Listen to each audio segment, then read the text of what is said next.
지난주 암투병 하고 있는 사랑하는 사촌 여동생을 통해서 귀한 믿음의 신앙 고백을 듣고 나서 주일 오후에 가정예배 때 전도서 3장 11절 말씀 중심으로 하나님의 말씀을 선포했습니다. 그때부터 오늘 새벽에 교회 나오면서도 제가 즐겨 부르게 된 찬송가는 In His Time 영어 복음성가인데 새 찬송가에도 있습니다. 주님의 시간에. 그래서 오늘 아침에도 운전하고 오면서 한국어 가사는 제가 외우지 못하지만 영어 가사는 1절, 2절을 다 외우기 때문에 그저 찬양하면서 오늘도 교회 왔습니다. In His time He will make everything beautiful. 주님의 시간에 모든 것을 아름답게 하실 것입니다. 이 찬양인데 이 귀한 찬양 신앙 고백을 제 사촌 여동생 암투병 중에 있는 사촌 여동생이 그분의 시간에 모든 것을 아름답게 하실 것입니다. 저는 개인적으로 사촌 여동생을 위해서 기도할 때 암 초기 진단받았을 때 자신과 자신의 남편이 주님께 더 가까이 나가시도록 기도해 주세요 하고 부탁을 했는데 5년째 그 기도 제목을 하나님께 올려드리면서 언젠가부터는 고통이 너무 심해지는 것을 문자를 통해서 알게 됐을 때 하나님 고통에서 자유를 누리게 하옵소서. 진리를 알지니 진리가 너희를 자유롭게 하라 할 때 물론 고통의 자유를 우선시한 말씀은 아니라고 생각합니다. 그런데 우리에게는 고통의 오랜 기간 동안 투병이 하면은 그 모습을 보면 얼마나 괴로울까, 얼마나 아플까 생각하면서 고통의 자유를 하나님께 먼저 구하게 되는 게 너무나 자연스러운 본능이 아닌가 생각합니다. 그런데 저는 오늘 이 아침에 이 에레미야 31장 2절 3절 이렇게 몸도 약해서 고통 중에 질병 중에 있고 또 광야 같은 세상에 근심된 일이 너무 많고 염려 어려운 일들이 많은데 특히 사랑하는 식구들 가운데 계속 연달아 일어나는 어려운 역경들 이런 와중에 오늘 에레미야 31장 3절의 현대의 성경에 하나님의 말씀은 에레미야 선지자를 통해서 하나님의 백성들에게 들려주시는 음성은 내가 영원한 사랑으로 너희를 사랑하였으므로 한결같은 사랑으로 너희를 인도하였다. 이 말씀을 어떻게 적용할 수 있냐 이 말이죠. 5년째, 6년째, 또 1년째 여러 가지 질병과 고통과 정신질환과 또 팬데믹 때부터 지금까지도 회복되지 않은 어려운 가운데 있는 개인과 가정, 교회 사랑하는 사람들이 우리 주위에도 있지 않습니까? 그런데 그런 어려운 가운데 있는 사랑하는 사람들을 바라볼 때 하나님의 말씀, 영원한 사랑으로 그들을 사랑하고 계시다. 사랑하셨고 지금도 사랑하신다. 그러면 몸도 약하고 마음도 약해지고 팬데믹 때부터 여러 가지 어려운 가운데도 없던 정신질환까지 걸린 우리 교회 성도님도 계시는데 이 말씀이 어떻게 들리겠습니까? 하나님이 나를 영원한 사랑으로 사랑하신다. 그런데 나는 고통 중에 영원한 하나님의 사랑을 느낄 수가 없다. 또 한결같은 사랑으로 너희를 인도하였다 이렇게 말씀했는데 하나님의 인도하심을 고통 중에 있는데 어떻게 느낄 수 있겠습니까? 이 큰 질문입니다. 언젠가 어느 교회 어르신 성도님이 저에게 목사님은 스트레스가 없으십니까? 아마 그분 자신이 의사 선생님을 만났는데 뇌출혈도 올 수 있다는 말 가운데 스트레스를 너무나 많이, 근데 이 성도님뿐만 아니라 제 지금 주위에도 심장마비로 쓰러졌던 형제가 전화 와서 한 40분 통화하면서 이런저런 근심염려도 있겠죠. 스트레스들. 또 어떤 지체는 이 요즘 젊은 사람들이요, 40대, 50대도 이 뒤가 이게 막 스트레스가 많으니까 이게 뭉치고 땡기면서 이게 애널리즘인가 무슨 뇌출혈 같은, 우리 심 집사님 딸도 그 애나도 그렇게 쓰러졌던 거 아니에요, 중환자실에. 이런 어려운 일들이 많은 가운데 또 살맛이 없고 하루하루 되풀이되는 반복되는 삶 속에서 삶의 의미가 뭘까? 목적이 뭘까? 뭔가 하나님의 영광도 아는데 마음은 살맛이 없는 거예요. 너무나 식구들이 어려운 가운데 사랑하는 이 고통이 계속 일어나면은, 제가 그 성도님에게 기도하면서 하나님, 그 성도님에게 소망을 주세요라고 기도했었는데, 지금도 제 주위에 소망 없이 연달아 일어나는 어려움 속에서, 그래서 지난주도 이번 주도 우리 베벌리 건물 도와주신 변호사분이 있는데, 우리 김채 목사님 사위도 도와준 변호사분인데, CRL에 지금 너무나 어려운 가운데 있는 어느 자매도 소개해주고, 또 제가 CRL에 대학교 친구 목사님한테도 연락해서 좀 소개해주고, 또 상담도 좀 부탁도 드리고, 왜냐면 제가 봐도 그 자매는 지금 너무나 어려운 가운데 있어요. 여러분, 이런 와중에 있는 사랑하는 지체들을 보면서 계속 마음으로 기도하는 가운데, 하나님께서는 오늘 에레미야 말씀에 영원한 사랑으로 사랑하셨고 한결같은 사랑. 근데 우리의 삶은 한결같이, 물론 신앙생활 여러분들은 한결같이 꾸준히 해오시겠지만, 이 땅의 광야 같은 세상에 근심된 걱정일이 많을 때 예기치 않는 가정이 여러 가지 삶 속에 일어나는 일들을 보면 막 굴곡이 너무 많아요. 너무 뭐가 계속 터져요. 그러니까 너무 그냥, 그래서 제 대학 후배도 하도 이런 일들이 많으니까 통화하는데, 장로님 만나서 올라오면서 통화하는데, 이모 할머님이 자살 시도하셨다. 근데 그 말하는 목소리나 톤이 뭐랄까, 막 놀래가지고 막 그게 아니라, 하도 이런 일들이 지금 삶 속에, 그 친구는 팬데믹 때부터 일어나니까 저도 이해가 안 돼요. 왜 그런 일이 이 지체한테 일어나는지. 그러니까 말 자체가, 그냥 이모 할머니가 자살 시도하셨어. 막 체념한 목소리를 할까, 여러분. 그런 광야 같은 세상에 이런 여러 가지 역경 어려움 속에서 과연 하나님의 사랑을, 영원한 사랑을 경험하고 있는가? 이 질문입니다.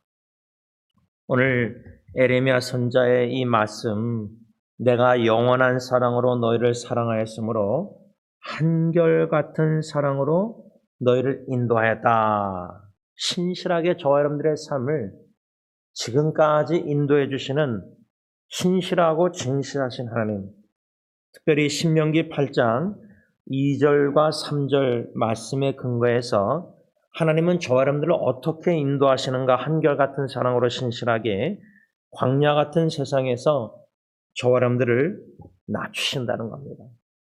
심지어 우리 삶 속에 궁핍함과 고통을 통해서도 겸손하게 낮추시고 오직 하나님의 입에서 나오는 모든 말씀으로 살아야 한다는 것을 가르쳐 주신다. 여러분, 이스라엘 백성들이 광야를 하나님이 40년 동안 멀리 돌이키셨을 때 짧은 숏컷, 짧은 길이 있었습니다.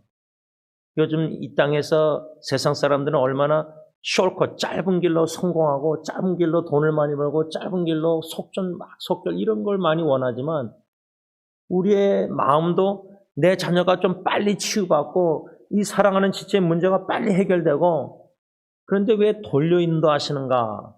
왜 이렇게 인내의 한계를 느끼게 하실까? 우리를 낮추신다, 겸손. 그 다음에 하나님의 입에서 나오는 말씀, 즉 성경 66권 오직 말씀으로만 우리가 살아야 한다는 것을 가르쳐 주는데 이 가르침을 우리가 잘 못 받는다는 겁니다. 문제가 빨리 기도응답 받으면 그때는 문제가 있을 때는 막 간절히 갈급하게 기도하고 하나님을 찾고 눈물로 막 말씀을 사모해서 약속의 말씀 들으면 붙잡고 막 기도하는데 문제가 빨리 가정 문제가 해결되면은 다시 교만해지고 다시 우리가 말씀을 등한히 하고 다시 기도를 게을리하고 이런 일들이 많이 일어난다는 거예요. 그러니까 하나님은 우리를 오래 광야를 40년 20생 돌리듯이 숄컷 짧은 길 말고 멀리 돌이키시면서 계속 겸손히 나셔서 주님만 의지하고 바라보고 주님의 음성만 사모하고 여호와의 진리의 약속의 말씀만 믿고 붙잡고 살게 하신다는 거예요. 이 가르침을 받는 게 쉽지 않기 때문에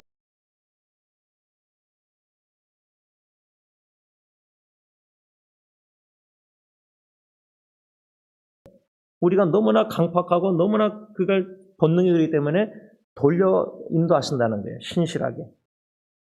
또한 예배소서 5장 11절 보면은 광야에서 하나님이 멀리 우리를 돌려 신실하게 한결같은 사랑을 인도하시는 목적이 뭐냐? 거룩한 하나님의 말씀, 여호와의 입에서 나오는 말씀으로 임재 가운데 우리의 마음의 양심 속에 있는 생각까지도 죄를 들춰내신다는 거예요. 그게 에베소서 5장 11절에 열매 없는 어둠의 일. 이 죄악된 세상에 열매 없는 순간적인 쾌락, 이런 짧은 열매들, 이런 열매 없는 어둠의 일에 참여한 동참한 우리의 죄를 들춰내신다는 거예요. 저는 그 동참이라 생각할 때 우리의 인본주의 세속적인 생각들, 하나님과 돈을 재물을 겸하여 섬기는, 하나님보다 돈을 더 의지하는 재물, 이런 것들, 세속적인 생각들조차도 거룩한 하나님의 말씀 임재로 광야에서 틀쳐내신다는 거예요. 그러니까 결국 하나님이 광야로 돌려서 40년 이스라엘 백성을 인도하실 때 궁핍하게 하시는 것 같지만 그 와중에 모든 걸 들춰내시고 하나님께서 그 광야에서도 여호와의 말씀을 듣게 하시고, 그래서 저는 좋아하는 말씀이 호세아서 2장 14절입니다. 잊혀지지 않는 그 호세아서 2장 14절은 이스라엘 백성들이 하나님과 바알을 우상을 겸하여 섬기는 혼합주의, 지금 말로 하면 하나님과 돈을 재물을 겸하여 양다리 걸치면서 신앙생활 할 때, 교회 다닐 때 하나님은 광야로 인도하셔서 거기 보면은 호세아서 2장 14절 부드러운 말로 우리에게 말씀하신다 그래서 우리 마음에.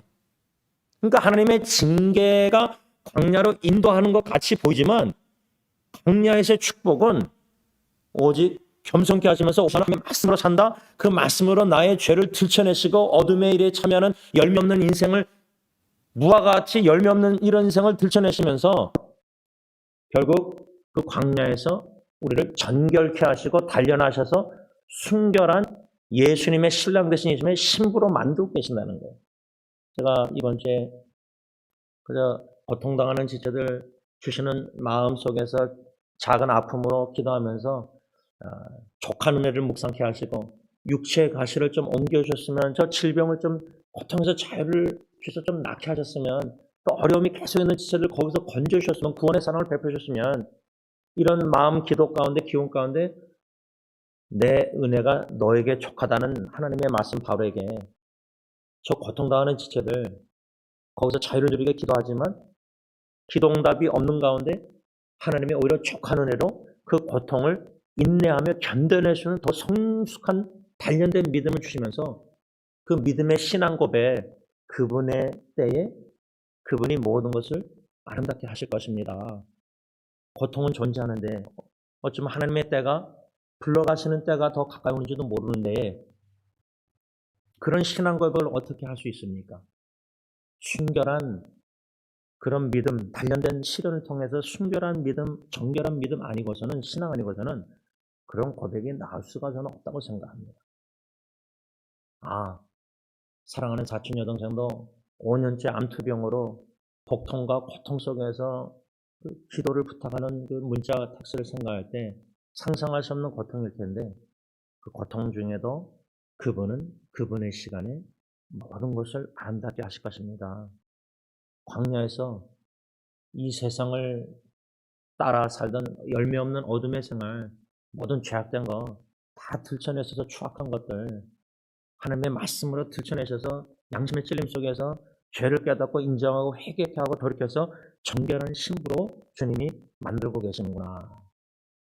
여러분, 우리는 하나님께서 한결같은 사랑으로, 영원한 사랑으로 이런 광야로 인도하신다는 그 사실을, 이 에레미야 말씀을 우리 자신에게, 사랑하는 지체들에게, 적어도 우리 자신에게, 가정 사랑하는 식구들에게 적용할 때 지금 하나님은 광야로 우리 가정을 팬데믹 때거든 전이든 지금이든 인도하고 계시지 않는가? 왜 하나님이 그렇게 광야에 이것저것 없는데 필요한 게 얼마나 많아요? 먹을 것도 없고 물도 없고 광야가 뭐가 있습니까? 사막. 여러분, 네바다 아리조나 운전해 보신 분은 10번으로 쭉 가다 보면 다 광야입니다. 별로 없어요. 아무것도 없어요. 선인장이랑 이런 것밖에 땅. 왜 이렇게 메마른 땅을 나를 이렇게 궁핍하게 인도하실까 할 때, 겸손케 하시려는구나. 내가 너무 교만했구나. 내가 너무 자신만 믿고 의지했구나. 나를 낮추시는 가운데 하나님의 입에서 나는 오직 육신과 성경 말씀으로 살게 하시는데 그 말씀을 통해서 나라의 죄를 들춰내시고 열매 없는 어둠의 일을 참여한 걸 다 들춰내시면서 회개케 하셔서 단련을 통해서, 고통을 통해서, 시련을 통해서 정결하게 하시고 순결 같은, 순금 같은 믿음, 신앙으로 나를 만드시고자 하시는구나. 이 하나님의 마음과 의도와 목적과 그걸 통해서 하나님의 한결같은 사랑을 광야에서 인도함을 받으면서 느끼고 계시느냐, 경험하고 계시느냐, 그 질문이라고 말합니다. 일평생 근심하며 수고하는 것이 슬픔뿐이라. 전도서 2장 23절. 이사야 14장 3절 현대성 보면 많고 많은 뭐요? 고통과 고역. 그 가운데서도 히브리서 5장 8절 하나님은 우리로 하여금 순종함을 가르쳐 준다는 거예요. 순종. 하나님의 아들 예수 그리스도도 아들이지만 고난을 통해서 순종함을 배웠다. 히브리서 5장 8절. 십자가에 못 박혀 죽으시기까지 순종하신 분인데 고난을 통해서 예수님이 순종을 배웠다면 우리 같은 자는 얼마나 고통과 고역을 통해서 순종함을 배워야 되겠어요. 여러분들 집안의 문제 지난날 뒤돌아보세요.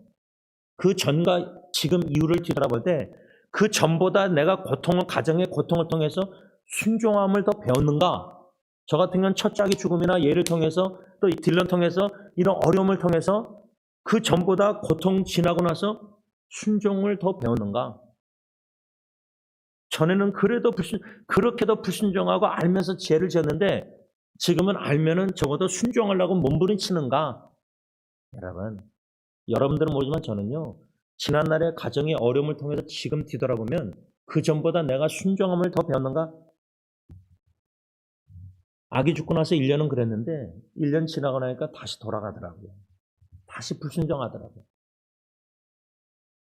그런 인간의 죄성이 얼마나 강한지 불순종하는 거에 그게 몸에 박힌 거예요. 불순종이 몸에 박혀요. 그 다음 매 맞고 나면 사사시대 때 이사벨처럼 매 맞고 나면 블레셋이나 누가 쳐들어와서 매 맞고 고통당하면 그때 막 하나님께 기도해. 그때 막 살려달라고 부르질러요. 자식 살려달라고.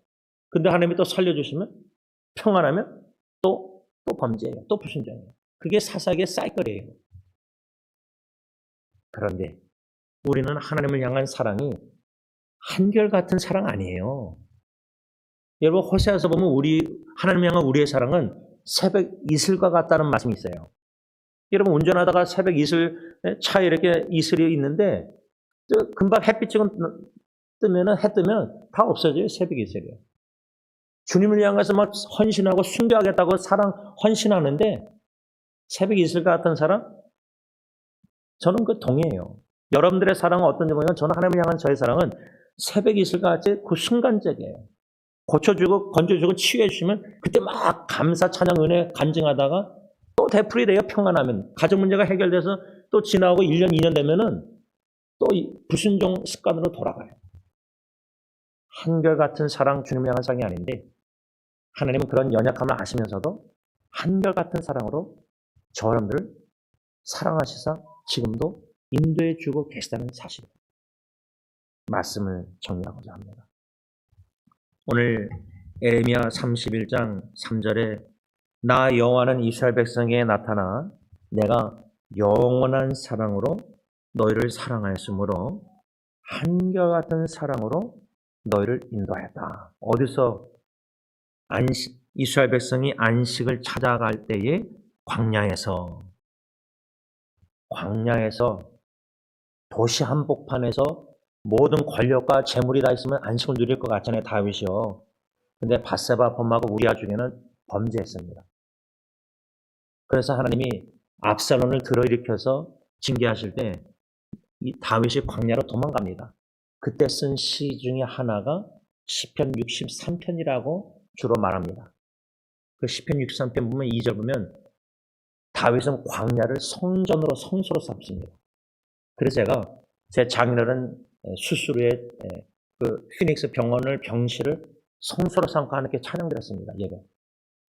그 다음에 63편 3절에 광야를 성소로 삼은 다윗은 주의 인자하시니 나의 생명보다 나음으로 내 입술이 주를 찬양할지로다. 그 광야에서 그렇게 찬양 고백한 겁니다. 신앙 고백.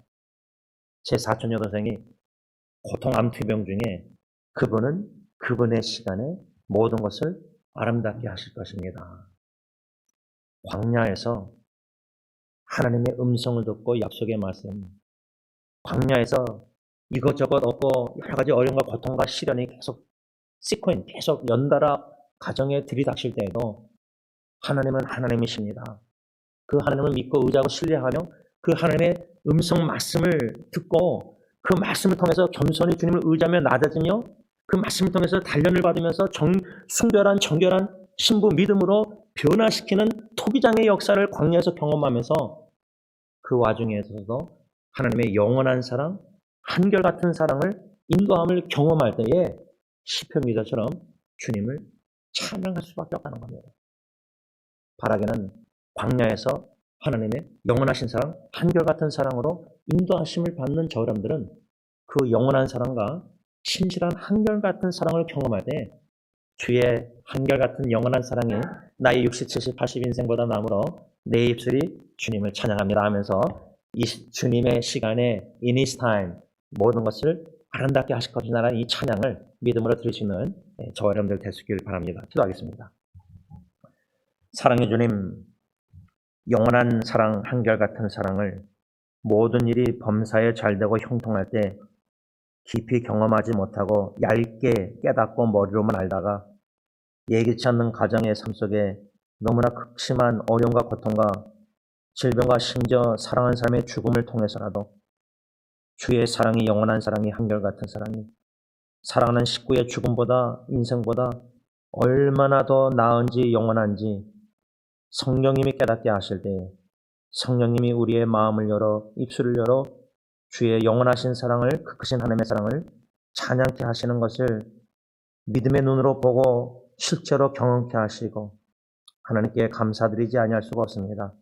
우리의 신방 목사님, 고 김창영 목사님 암투병 중에 죽기 전에 축도하기 전에 그 크신 하나님의 사랑 찬송가 304장을 눈물로 찬양한 모습이 생각납니다.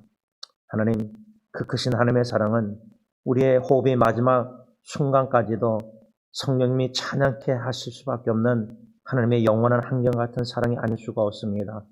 그 귀한 사랑을 고통 중에 있는, 질병 중에 있는, 몸도 마음도 약해진 모든 형제자매들에게 충만하게 역사하시고 경험케 하시사 그 사랑을 경험할 때 광야에서 궁핍함 속에서도 고통 중에서도 그분은 그분의 시간에 모든 것을 아름답게 하신다는 전도서 3장 11절 상반절과 찬송과 가사가 신앙 고백이 됨으로 말미암아 하나님 홀로 영광 받아 주시고 그 하나님의 영광을 고통 중에 믿음에 고백하는 지체를 통해서 볼 때에 우리 또한 함께 하나님의 영원한 한결같은 사랑을 찬양케 하여 주시옵소서. 예수님의 이름으로 감사하며 기도를 올리옵나이다. 아멘.